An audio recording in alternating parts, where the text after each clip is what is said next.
My father worked at NASA in the 1980s. Not the version you see on TV. Not the tours, not, the rockets on posters, not the smiling engineers waving in front of cameras. He didn't talk about launches or astronauts or anything that made the news. When people asked what he did, he would give them something flat and forgettable, like systems work, and then change the subject before they could ask a follow-up question. As a kid, I thought that was normal. Every dad had something they didn't explain. Every job had parts that were boring or complicated or just not worth talking about. That's what I told myself when he came home late, loosened his tie, poured himself a glass of scotch, and disappeared into his office without turning on the light. He wouldn't sit at the desk. He wouldn't read. Most nights he just stood by the window and looked out into the yard like he was waiting for something to happen. If I asked him about it, he'd say he was thinking. If I asked him about work, he'd say it was classified. If I pushed any further, he'd give me a look that shut the whole thing down. So I stopped asking. He died last year. Wasn't sudden or dramatic.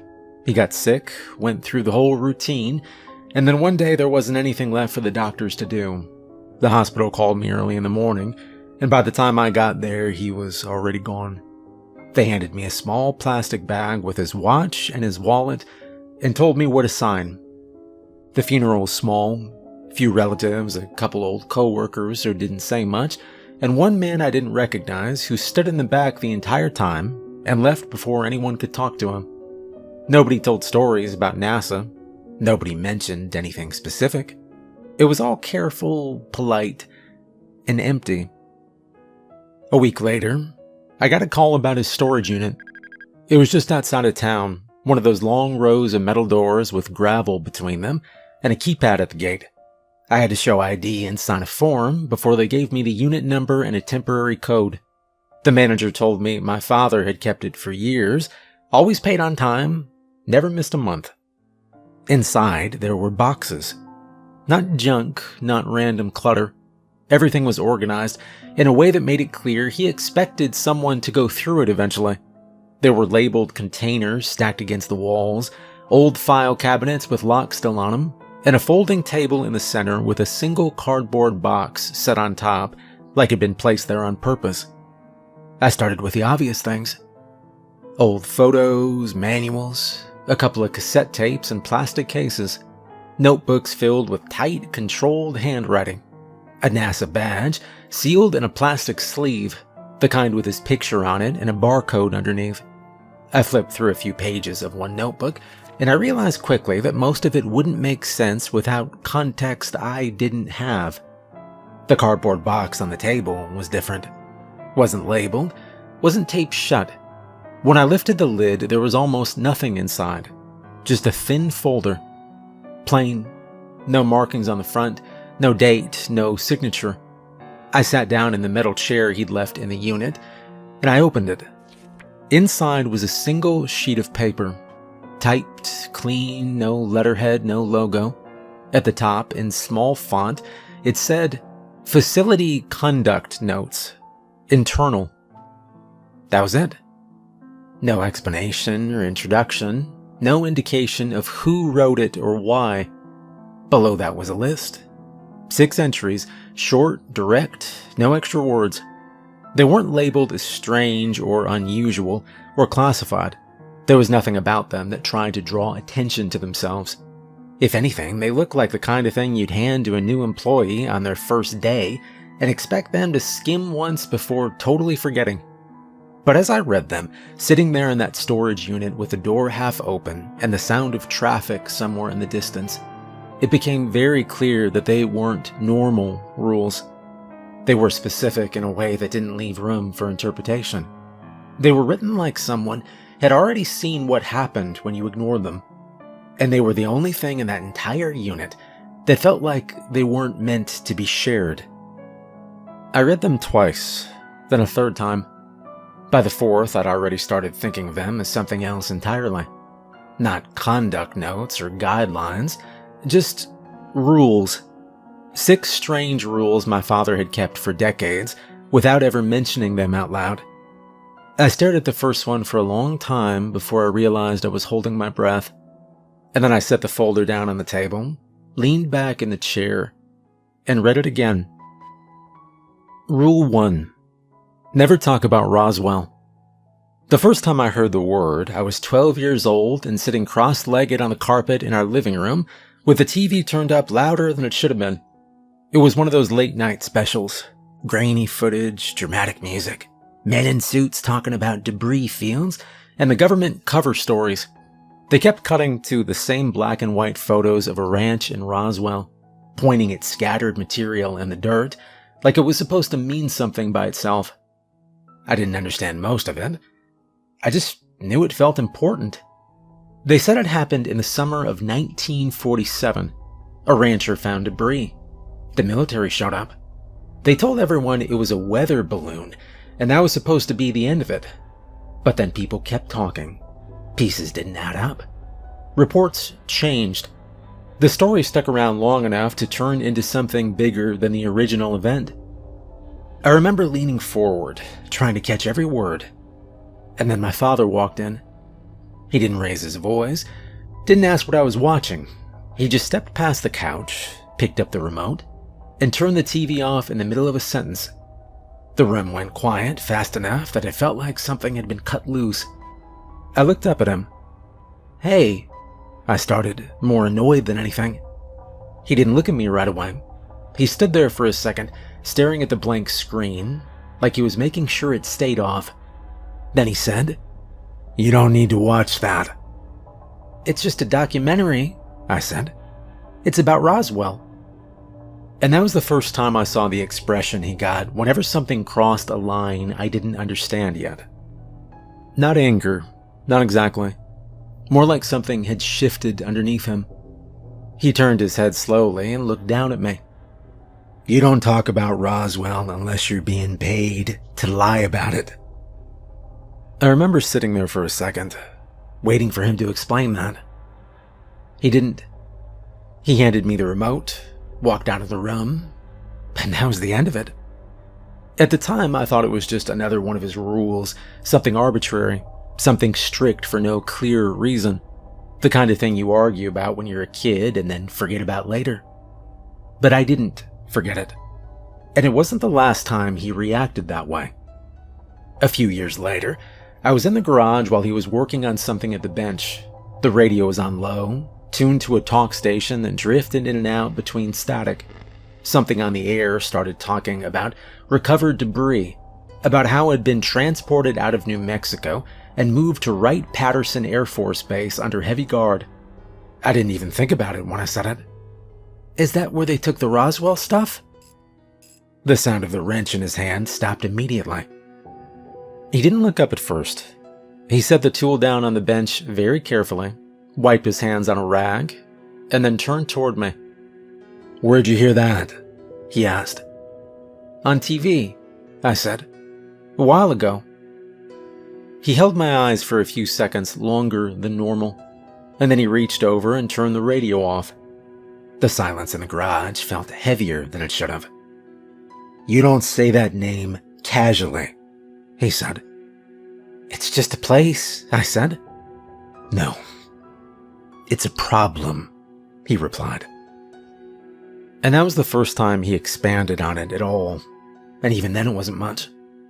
He didn't tell me what happened in 1947. He didn't confirm anything. He just changed the angle. "Roswell is where things went wrong," he began. "Not just because of what they found, because of how many people got involved." I remember frowning, trying to follow what he meant. He picked up a small piece of metal from the bench and turned it in his fingers while he talked. "Too many eyes, too many hands, too many people who didn't know what they were looking at," he said. "Local police, military, civilians, reporters. It turned into noise." He set the metal back down. "Look, when something like that happens, the first priority isn't understanding it. It's containing it." He looked at me again. "And they didn't do that well enough." That was it. He didn't talk about bodies or ships. No long explanation about aliens or anything you'd expect from the way people talk about Roswell now. Just a big mistake. A messy one. Years later, after he died, I found a single reference to it in the folder. Not a full report, not even a paragraph. Just a line under the first rule. Ranch debris recovery, July 1947. And underneath it, material transported in sealed crates. No labeling, no public documentation. That was it. No mention of what the material was. No mention of where it ended up. Just crates, sealed, numbered, moved. When I read that, sitting in that storage unit, I realized something I hadn't understood as a kid. My father hadn't been trying to keep me from believing in Roswell. He'd been trying to keep me from talking about it. There's a difference. Believing something is one thing. It stays in your head. It doesn't move. It doesn't draw attention. Talking about it is something else. It spreads. It connects you to other people who are saying the same thing. It puts your name in the same space as a subject that certain people would rather keep quiet. I went back through the old photos in the storage unit after that. There weren't many from his work, but there were a few. Group shots, lab rooms, hallways with equipment I didn't recognize. In one of them, there was a man standing a few feet behind my father. Mid-40s maybe, clean cut, wearing the same badge and the same neutral expression everyone else had in those pictures. I didn't recognize him at first, and then I did. He'd been at our house once. I remembered him sitting at the kitchen table with my father, talking quietly while I was supposed to be doing homework in the next room. I remembered the way he kept his voice real low, the way he glanced toward the hallway, like he expected someone else to be listening. At the time, I thought he was just another coworker. Looking at the photo, though, something about him felt off. Not physically, not in a way I could point to. Just off. There was another photo, taken years later. Same building, same type of room. The man was in it again. But he wasn't standing with anyone. He was sitting in a chair against the wall, hands resting on his knees, staring straight ahead.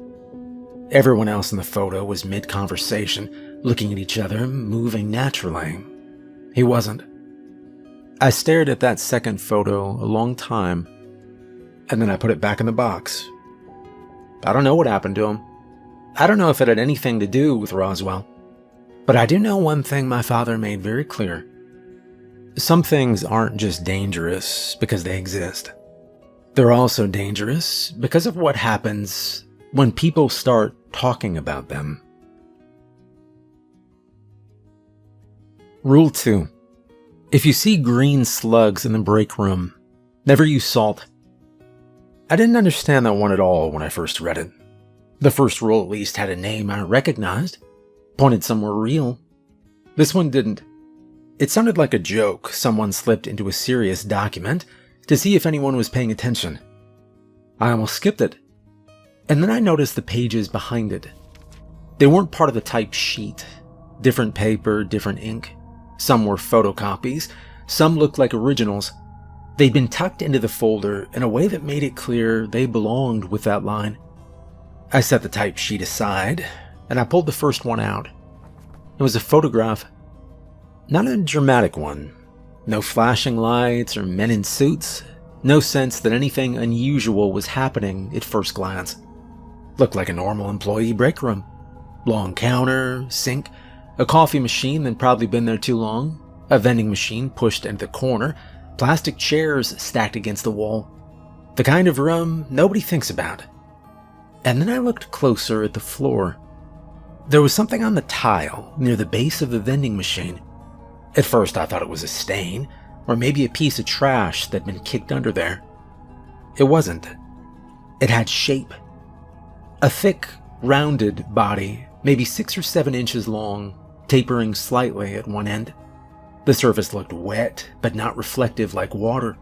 More like something coated in a film. I picked up another photo. Same room, different angle.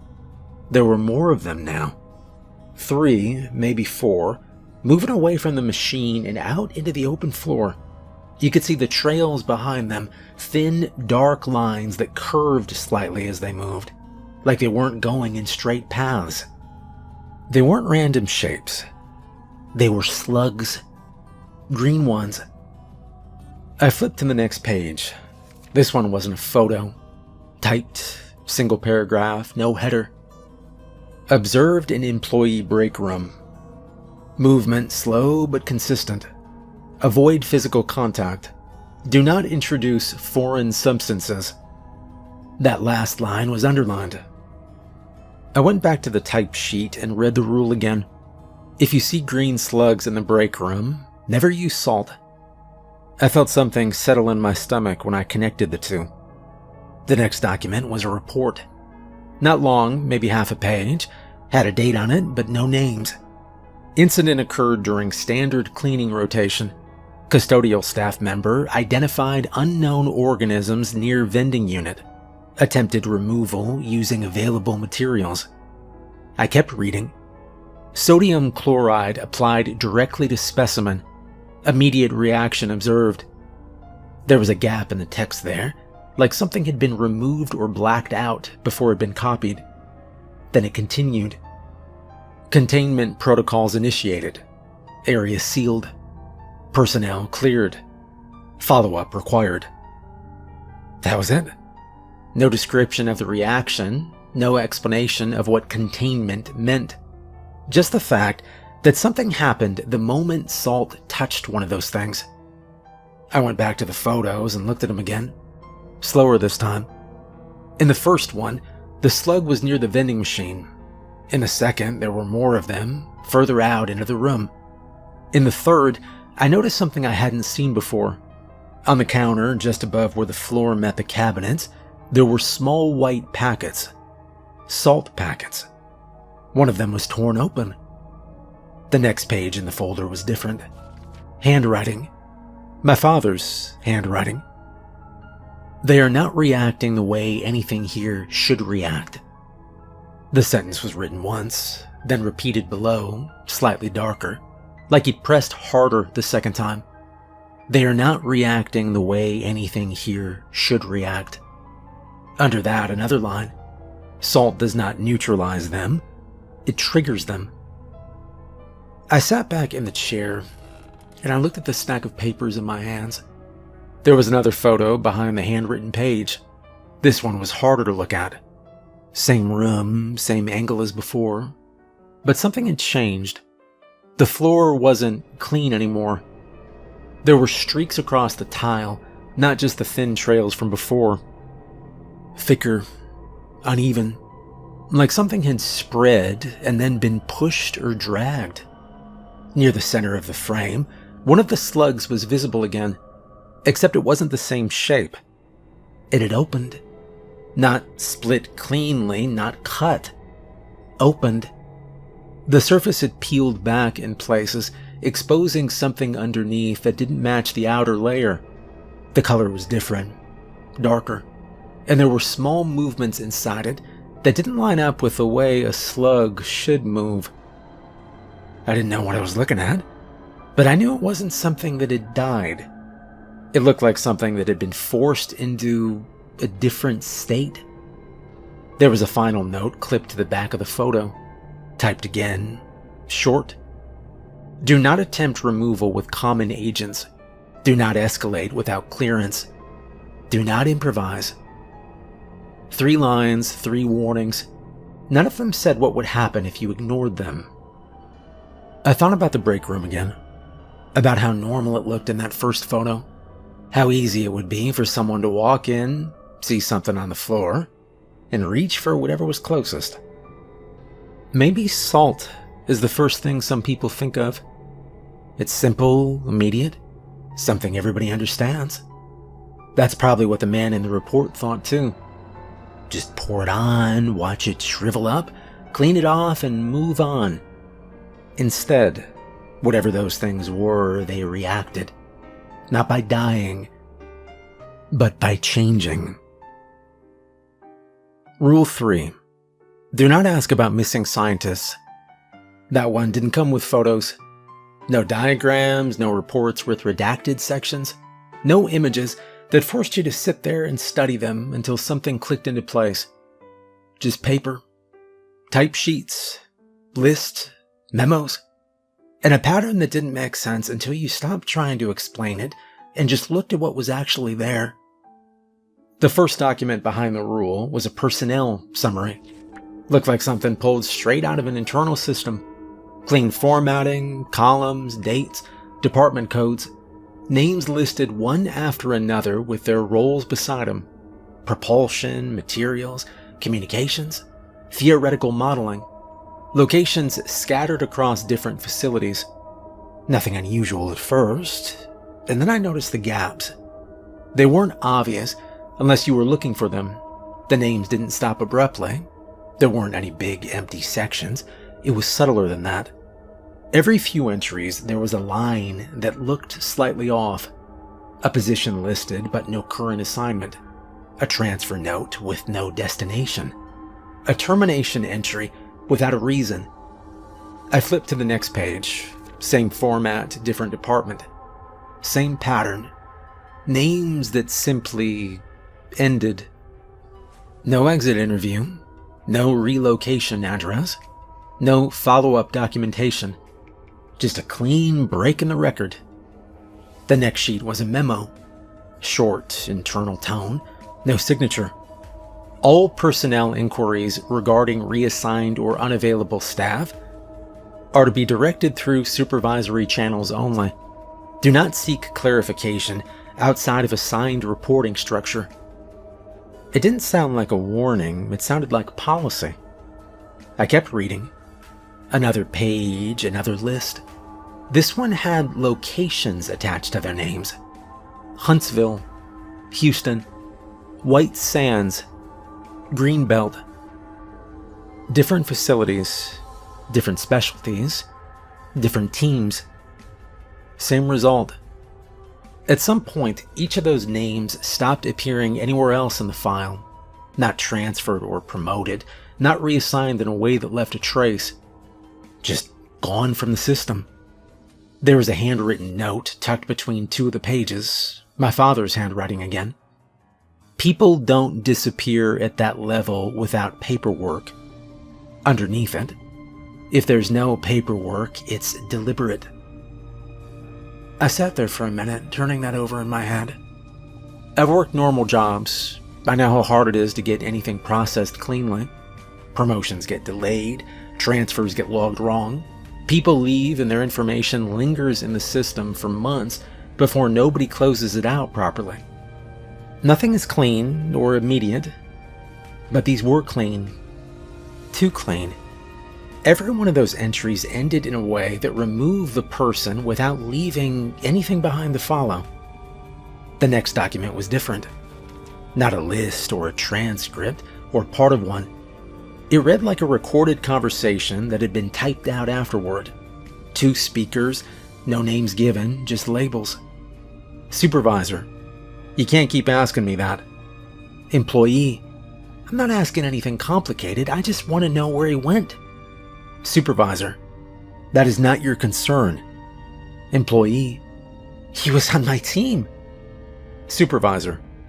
He was assigned to your team, that's not the same thing. There was a pause marked in the text. Then the conversation continued. His desk is gone. Yes. His files are gone.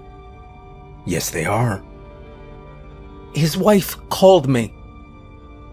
And what did you tell her? I told her I didn't know anything. Good. Because I don't. Keep it that way. The transcript ended there. No resolution, no explanation of what happened after. Just the conversation cutting off like someone had decided that was the only part worth keeping. I went back to the rule. Do not ask about missing scientists. I dug deeper into the folder, looking for anything that explained where those people actually went. There wasn't anything direct. No destination or facility name, no project code. Just absence. But there was one more handwritten page. Questions move faster than people. I read that twice before I understood what he meant. If you ask about someone, you're putting their name back into circulation. You're attaching yourself to it. You're making it visible again.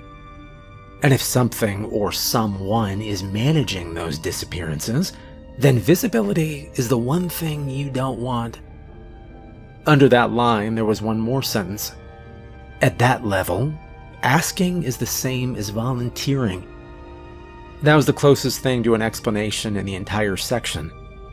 Not of where they went, of what happens to you if you push for the answer. I leaned back in the chair, and I looked at the stacks of papers spread out in front of me. No blood, no dramatic scenes, no evidence of violence. Just systems. Clean records, carefully controlled information, and people who stopped existing in any place you could check. I thought about the transcript again, about the employee asking where his coworker went, about the supervisor shutting it down, about the wife calling someone who didn't have anything to give her. I gathered the pages into a single stack, and I slid them back into the folder. Rule 4.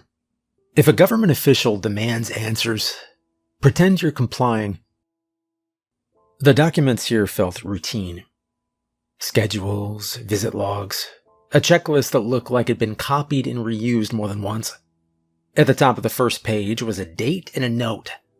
Visit. Oversight Committee. Under that, a list of names. Most of them meant nothing to me. One did. A senator I'd seen on TV before. There were timestamps next to everything. Arrival, security clearance, briefing window, facility walkthrough, departure. Everything was tight, controlled down to the minute. The next page was a preparation list. Ensure break areas are cleaned. Remove non-essential materials from open spaces. Confirm all visible workstations reflect approved activity. Brief all personnel on interaction protocol. That last line had a small mark next to it, like someone had circled it lightly. I flipped the page, more notes. Do not volunteer information. Do not correct assumptions. Answer only what is asked. Keep responses short. The next document looked like a script. Not word for word, but close enough. A series of common questions and acceptable answers. What is the focus of this department? Systems integration and long-term modeling. What are the primary funding sources? Allocations through standard federal channels. Are there any restricted projects currently active? All projects are conducted within established guidelines. Every answer said something without saying anything. I kept reading. There was a handwritten note in the margin of one of the pages. My father's handwriting again. Give them something to hold on to, not something to follow. I stopped there for a second, and then I pulled out the next sheet. This one was a summary. Tight, clean, like everything else. Committee escorted through designated areas. Questions remained within expected scope. No deviations observed. Visit concluded without incident. That phrase showed up more than once. Without incident. I went back to the earlier pages and I looked at the checklist again. If a room wasn't part of the plan, it didn't exist for the day. If a project wasn't meant to be discussed, it wasn't acknowledged. Everything the visitor experienced had already been decided before they walked in. There was another page behind it. Do not assume authority equals access. That line was underlined. Underneath it, there are layers beyond their reach. No explanation of what those layers were, just the statement. I leaned back in the chair and thought about that.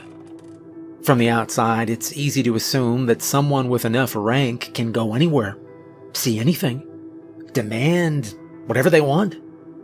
That's what people believe. That's what those officials believe. But this section made it clear that belief is part of the process. They're given enough access to feel satisfied, enough information to feel informed, enough structure to feel they're in control. And then they're guided back out. There was one last handwritten page clipped to the back. My father again. Short lines, direct. They don't have time to dig. They don't want resistance. They want confirmation. Below that, if you make them feel like they've seen everything, they won't look for what they haven't. And I could picture it. The visit, the smiles, the careful language. Someone asking a question they thought mattered. Someone answering in a way that felt complete. The tour moving forward before there was time to think about what hadn't been covered. No confrontation, no refusal. Just a controlled experience from start to finish. I gathered the papers and slid them back into place. Then I looked at the rule again. It was about managing attention, directing it, keeping it on a path that never intersected with anything real. Rule 5. Never bring your dog to work. It's the first rule that felt personal, not because of how it was written, but because of what was behind it. Up until that point, everything in the folder felt distant. Facilities, departments, people I didn't know, and places I had never been. Even when it got specific, it stayed removed from anything I had actually seen with my own eyes. This one didn't. There was a photo clipped behind the page.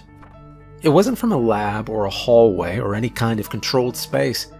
It was taken outside in a parking lot I recognized from other pictures in the folder. Same building in the background, same flat concrete, same low metal fencing that ran along the edge of the lot. My father was standing near the front of a car, and next to him was a golden retriever. I didn't remember the dog's name right away, but I remembered that dog. He'd been around for a while when I was younger. Real friendly.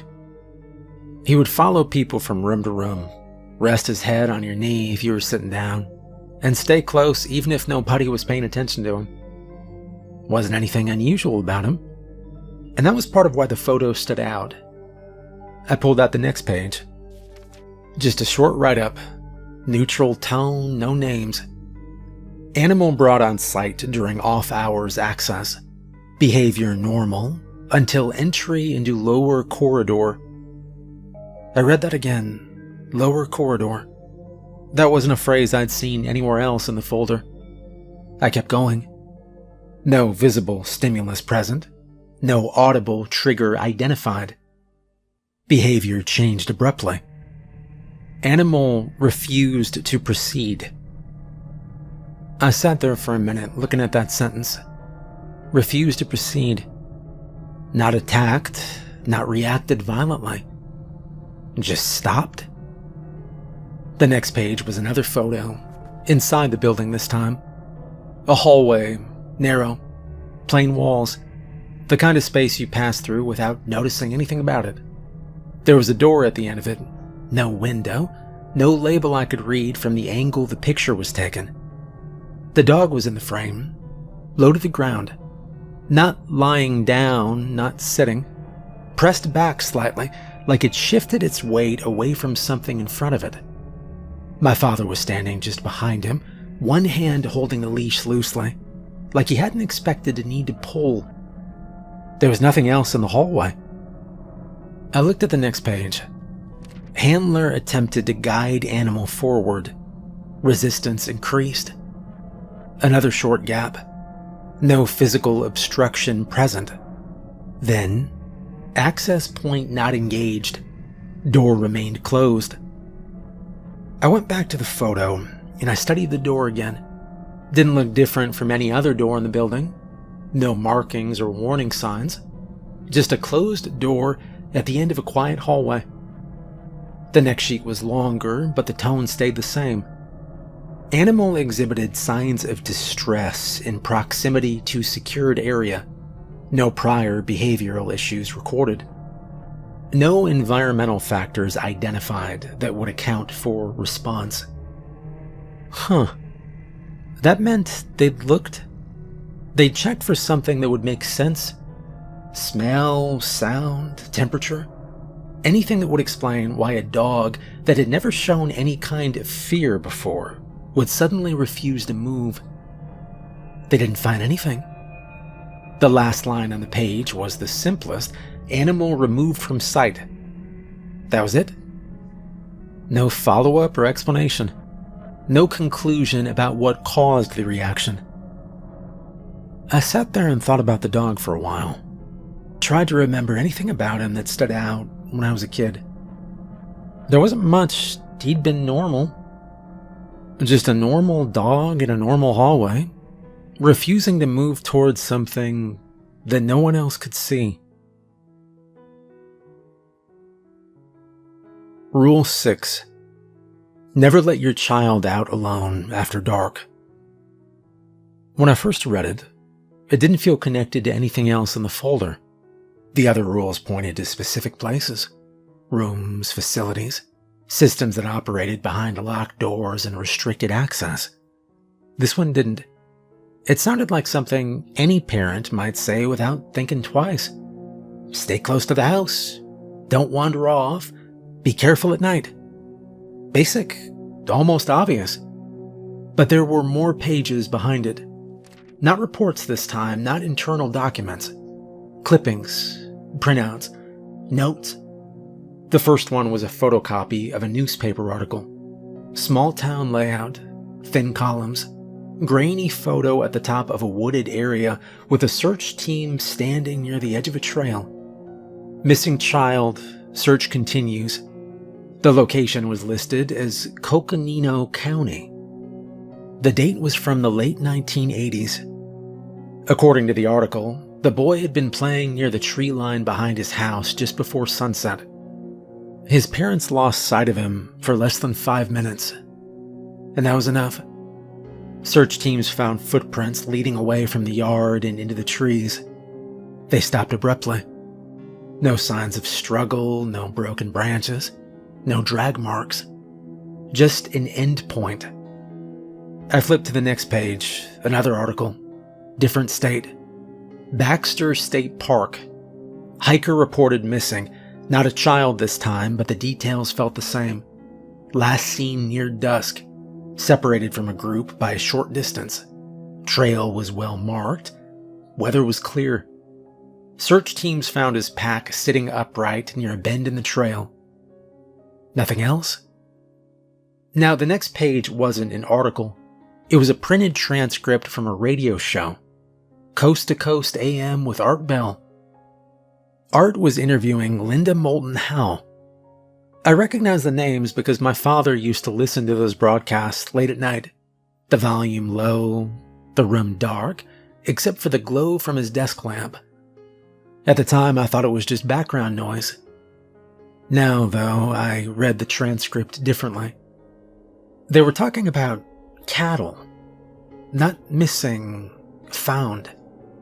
Spread across ranch land in different states. Colorado, New Mexico, Texas.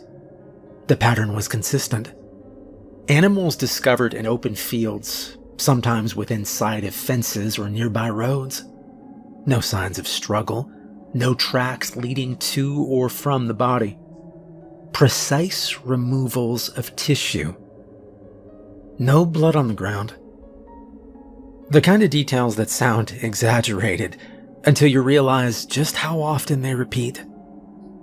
The transcript didn't try to explain it, just listed cases, dates, locations, observations, one after another.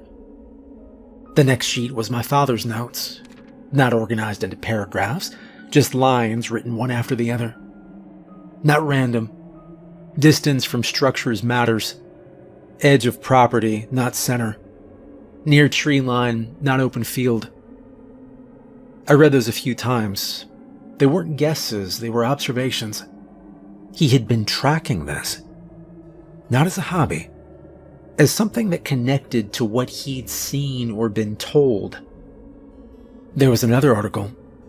This one from Great Smoky Mountains National Park. A family reported their child missing during a late afternoon hike. The timeline was short. Less than 3 minutes between when the child was last seen and when the parents realized he was gone. Search teams covered the area quickly. Dogs were brought in. Nothing. No scent trail that went anywhere useful. No sign the child had wandered deeper into the forest. Just absence. I sat there for a long time after reading that one. And then I went back to my father's notes. There was a second set underneath the first, more specific. They don't come close to houses. They don't take from lit areas. They wait for separation. I remembered something then, not from the folder, but from when I was a kid. We lived on the edge of a neighborhood that backed up against a stretch of undeveloped land. Not deep forest, but just enough trees and brush to feel like it went somewhere if you walked far enough. I used to go out there in the evenings. Nothing serious, just walking, throwing rocks, wasting time. One night, I made it farther than usual. It was getting dark, but not completely. That gray time where you can still see shapes, but details start to blur. I remember hearing my father call my name from the yard. Sharp. I walked back, a little annoyed at being called in early. When I got close enough for him to see me clearly, he just said, "Stay closer to the house." That was it. I didn't think about it again until I was sitting in that storage unit with those notes in front of me. I flipped to the last page in the stack. It wasn't an article or a transcript, just a single line written the same way as the rule. They take what's far enough away to be easy. That was the only time anything close to a conclusion appeared. Not who they were, not where they came from, just what they did. I looked back at everything spread out on the table. The missing child near the tree line, the hiker who stepped off the trail for a moment, the cattle found in open land just far enough from any structure to be out of sight, the notes about distance and separation and timing. They weren't random. It followed a pattern that didn't require anything complicated to understand. If something was close to a house, it stayed. If something moved far enough away, it became available. That was the line. Not a fence or a road, just distance. I gathered the pages slowly, stacking them back in order the way I found them. And then I looked at the rule again. It didn't mention NASA, didn't mention facilities or departments or anything tied to his work directly. But it felt like the most serious one in the entire folder, because it wasn't about what happened in a controlled environment. It was about what happened outside of it. The folder went back into the box the way I found it. I didn't take anything out. I didn't try to reorganize it or make sense of it beyond what was already there. It'd been kept a certain way for a reason, and I wasn't about to start changing that after one afternoon in a storage unit. I closed the lid, sat there for a minute, just looked at it. 6 rules, no explanations or conclusions, just enough detail to make it clear they weren't guesses. When I finally stood up, I locked the unit, handed the key back to the manager, and I drove home without turning on the radio. The house felt different after that. Nothing moved. Nothing creaked that hadn't creaked before. But I started noticing things I hadn't paid attention to in years. The way the backyard opened up just past the fence line. How quickly the light dropped off once the sun went down. How far the tree line really was when you stood in the kitchen and looked out through the window. I started locking the doors earlier. I put the folder in my father's old office. Same place he used to go every night after work. Same room he kept closed more often than not. I didn't change anything in there. The desk stayed exactly where it was. The chair stayed angled toward the window. The only thing I added was the box. For a while, I told myself I was done with it. That I had read what I needed to read. That going back through it wouldn't change anything. But every now and then, I'd find myself standing in the doorway, looking at the desk, Thinking about the way he used to stand there with a glass in his hand, staring out into the dark, like he was trying to pick something out of it. I used to think it was stress, work pressure, long hours, the kind of thing people carry home when they don't know how to leave it behind. That was the easiest explanation. It was also the one that made the most sense at the time. Now it doesn't. Now I think about the way he reacted to certain things, how quickly he shut down conversations that went in the wrong direction, how careful he was with what he said, even in his own house, how he never once tried to explain any of it in a way that would make it easier to ignore. He didn't overreact or exaggerate. He just set boundaries, clear ones, and he followed them. I still go into his office sometimes at night. I don't turn the lights on. I stand by the window the same way he used to, and I look out across the yard, past the fence, to where the ground dips slightly before the trees start. There's nothing out there most nights.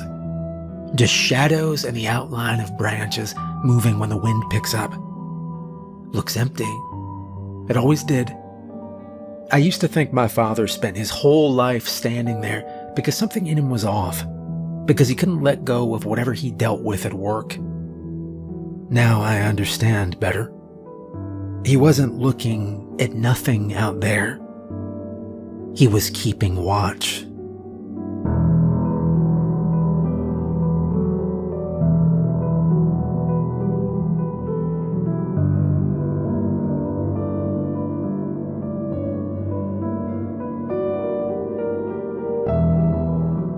Hey everyone, this is Steven. I hope you enjoyed tonight's story. Quick shout out, my friend Marcus has a new book, an audiobook, The Caretaker, out now. He's a very talented writer and I think you'll really enjoy it. There's a link to his work in the description. Thanks again for listening to tonight's story, and I hope you have a great weekend.